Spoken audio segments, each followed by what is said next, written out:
آیات کے اندر دو آیتوں میں جو چیزیں بتائی گئی سیدھے سیدھے تو وہ یہی بتایا کہ بھی منافقین جو ہیں ان کی عادت مال، بس مسلمانوں کے ساتھ بھی ہو گیا، کفار کے ساتھ بھی ہو گیا، مسلمان جیت گئے تو کہا ہم تو تمہارے ہیں، کفار جیت گئے تو کہا تم ہماری وجہ سے جیتے ہو، ہم نے مسلمانوں کو اندر ہی اندر توڑے رکھا، کمزور کیے رکھا، ڈرائے رکھا، وہ تم پھر اس لیے غالب آ گئے، ہم نے تمہارا کام کیا اس لیے ہمیں حصہ دو، یہ آتے۔ اور دوسرا عبادات کے حوالے سے بتایا گیا کہ یہ اس طرح سے ان کے معاملات۔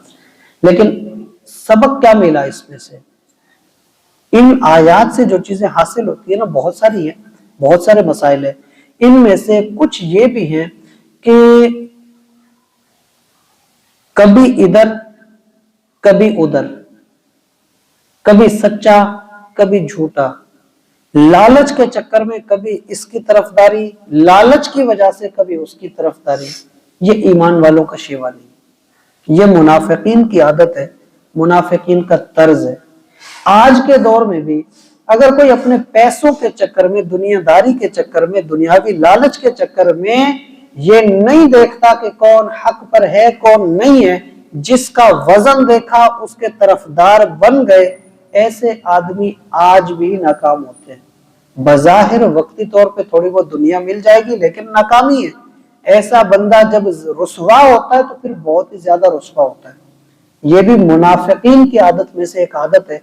جس کسی میں بھی یہ عادت ہو اسے چاہیے کہ اللہ کی رضا کے لیے اس چیز کو چھوڑے اور اس عادت سے باز آئے اور توبہ کرے، اس چیز سے بچ سکتا ہے۔ دوسری چیز جو اس میں بتائی گئی وہ یہ ہے، نقطہ ہے پہلا تو ایک عقیدے کی بات۔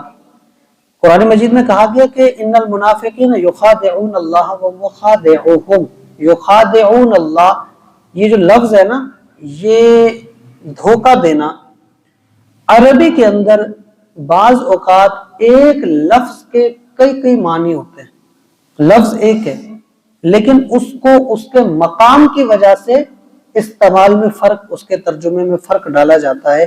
جیسے لفظ صلاۃ ہے، لفظ صلاۃ کا معنی نماز بھی ہے، لفظ صلاۃ کا معنی دعا بھی ہے، لفظ صلاۃ کا معنی درود بھی ہے، لفظ صلاۃ کا معنی رحمت بھیجنا یہ بھی ہے۔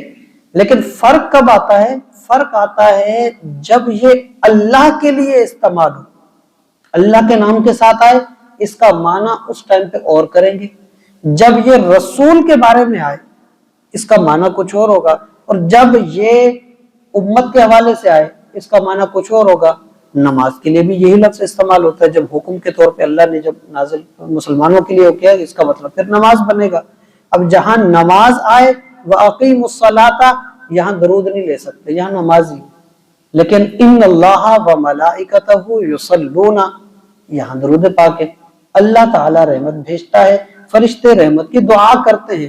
فرمایا یا ایھا الذین آمنوا صلوا علیہ وسلموا، جب مومنین کو کہا تو اس کا مطلب ہے کہ تم درود پاک بھیجا کرو۔ تو لفظ ایک ہے لیکن اس کے اعتبار سے جگہ کے سامنے والے جس کے بارے میں گفتگو ہو رہی ہے اس کے اعتبار سے معنی کے اندر فرق ہوتا ہے، اور یہ عربی کا حسن ہے، اس کی خوبصورتی ہے، یہ فصاحت اور بلاغت ہے۔ جگہ دیکھے بغیر اس کا معنی نکالنا یہ گمراہی ہے۔ جگہ کا اعتبار اور جگہ کا لحاظ رکھے بغیر اس کا معنی کرنا گمراہی ہے، اور یہ چیز بعض اوقات کفر میں ڈال دیتی ہے۔ ٹھیک ہے، کیسے؟ اس آیت کے جو معنی بنتے ہیں وہ ہے یخادعون اللہ، منافق جو کرتے ہیں وہ دھوکہ دیتے ہیں۔